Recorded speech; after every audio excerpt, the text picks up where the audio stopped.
find the limit. We do have a rational expression. Inside we do have a radical. We're not going to plug a 0 in for x yet because we would end up with the indeterminate form. To avoid it, we're going to multiply top and bottom by the conjugate. That is, the same terms with the opposite connector.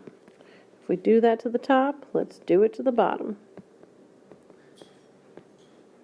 We'll use FOIL up top.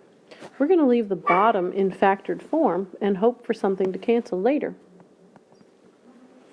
When we multiply the first, we've got the square root of x squared plus 36, two of those same factors, meaning we get to take out an x squared plus 36 for the first. The outers make 6 of these square roots of x squared plus 36.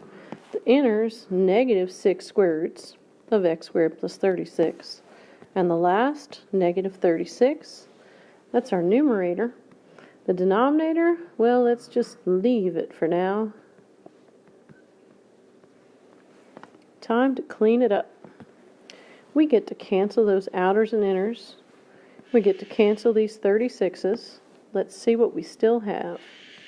We still have x squared in the numerator. We haven't lost anything in the denominator.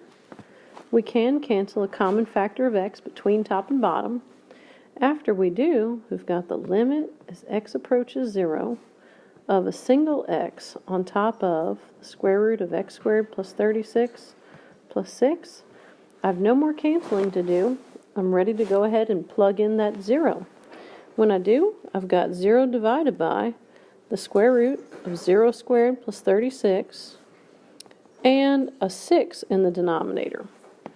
Well, that is 0 divided by the square root of 36 plus 6, which is 0 divided by 6 and 6, 0 divided by 12.